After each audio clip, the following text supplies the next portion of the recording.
अभ्यास यानी लगातार प्रयास करना मनुष्य के जीवन में वही भूमिका निभाता है जो ईंधन एक दीपक के लिए करता है। चाहे लक्ष्य कितना भी बड़ा क्यों ना हो, अभ्यास से उसे पाया जा सकता है। इसी सत्य को दर्शाती है यह प्रेरणादायक कहानी वृद्धराज की। यह कहानी उन दिनों की है जब शिक्षा का केंद्र गुरुकुल हुआ करते थे।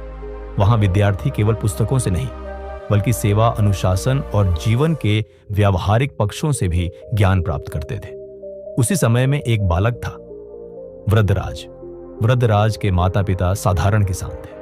वे बहुत ही मेहनती और संस्कारी थे। जब वृद्धराज 7 वर्ष का हुआ तो उन्होंने उसे पास के एक प्रसिद्ध गुरुकुल में भेज दिया ताकि वह वहां विद्या अर्जन कर एक अच्छा इंसान बन सके। गुरुकुल में जीवन बहुत अनुशासन और तपस्या भरा था। वृद्धराज को वहां रहना तो अच्छा लगने लगा, लेकिन पढ़ाई में उसका मन नहीं लगता था। गुरुजी जो भी समझाते वह उसके सिर के ऊपर से चला जाता। धीरे धीरे उसकी कमजोरी सबके सामने आने लगी। उसके सहपाठी उसका मजाक उड़ाने लगे। जब सभी बच्चे परीक्षा में पास होकर अगली कक्षा में चले गए तो वृद्धराज वहीं रह गया, असफल और उदास। गुरुजी ने भी आखिरकार हार मान ली। उन्होंने एक दिन वृद्धराज को बुलाया और कहा, बेटा वृद्धराज, मैंने तुम्हें समझाने और सिखाने की बहुत कोशिश की, लेकिन अब लगता है कि शायद यह मार्ग तुम्हारे लिए नहीं है। बेहतर होगा कि तुम घर लौट जाओ और अपने माता पिता की खेती बाड़ी में मदद करो।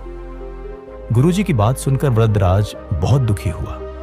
वह सोचने लगा कि शायद विद्या उसके भाग्य में नहीं है। आंखों में आंसू लिए भारी मन से वह घर के लिए चल पड़ा। रास्ते में दोपहर हो गई और उसे प्यास लगने लगी। उसने देखा कि कुछ महिलाएं कुएं से पानी भर रही थीं। वह पास गया और पानी मांगा। वहां एक बात ने उसका ध्यान खींचा। पत्थर के किनारे पर गहरे निशान। ये निशान रस्सी के बार बार रगड़ खाने से बने थे। उसने एक महिला से पूछा, माता, ये पत्थर तो बहुत कठोर लगते हैं, इन पर इतने गहरे निशान कैसे पड़ गए? महिला ने मुस्कुराकर कहा, बेटा, ये निशान हमने नहीं बनाए। ये तो वर्षों से इस कोमल सी रस्सी के कुएं से बार बार पानी खींचने से बने हैं। अभ्यास और समय का चमत्कार है ये। इस बात ने वृद्धराज के मन को झकझोर दिया। उसे लगा, अगर एक कोमल रस्सी लगातार अभ्यास से कठोर पत्थर पर निशान बना सकती है तो मैं अभ्यास से विद्या क्यों नहीं सीख सकता? उसके भीतर का आत्मविश्वास जाग उठा। अब वह खुद को कोसने की बजाय सुधारने के लिए तैयार था। उसने ठान लिया कि चाहे जितना समय लगे वह अब अभ्यास से ही अपनी कमजोरी को ताकत बनाएगा। वृद्धराज वापस गुरुकुल आया। गुरुजी हैरान हुए। तुम वापस क्यों आए हो वृद्धराज?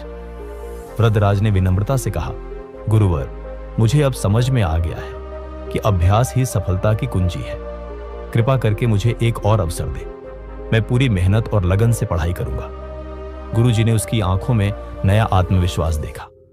वे मुस्कुराए और बोले, अगर तुम सच्चे मन से अभ्यास करोगे तो मैं तुम्हारा पूरा साथ दूंगा। इसके बाद वृद्धराज ने दिन रात एक कर दिए। वह सूरज उगने से पहले उठ जाता, अभ्यास करता, पाठों को दोहराता और गुरुजी से प्रश्न पूछता। भले ही उसकी प्रगति धीरे हो, लेकिन वह थमता नहीं था। वर्षों के अभ्यास ने उसका काया पलट कर दिया। जहां पहले उसे अक्षर समझ नहीं आते थे, अब वह जटिल संस्कृत ग्रंथों को भी समझने लगा। गुरुजी उसे देखकर गर्व से भर उठते। उन्होंने कभी सोचा भी नहीं था कि वही वृद्धराज जो एक समय मंदबुद्धि माना जाता था, अब इतना तेजस्वी छात्र बन जाएगा। समय के साथ वृद्धराज ने इतना ज्ञान अर्जित किया कि उसने संस्कृत व्याकरण के क्षेत्र में अद्वितीय स्थान प्राप्त किया।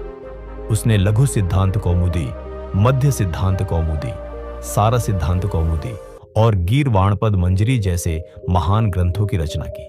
आज भी ये ग्रंथ भारत के अनेक विश्वविद्यालयों में पढ़ाए जाते हैं। एक समय का विफल विद्यार्थी अभ्यास के बल पर विद्या का प्रकाश बन गया। वृद्धराज का नाम आज भी सम्मान और प्रेरणा के साथ लिया जाता है। दोस्तों, ये कहानी उन सभी के लिए प्रेरणा है जो खुद को असफल या कमजोर समझते हैं। वृद्धराज की तरह अगर आप भी अभ्यास के मार्ग पर चलें तो एक दिन आपके नाम की भी गूंज होगी। तो याद रखिए, कर्म से बड़ी कोई पूजा नहीं, अभ्यास से बड़ी कोई विद्या नहीं और लगन से बड़ा कोई भाग्य नहीं।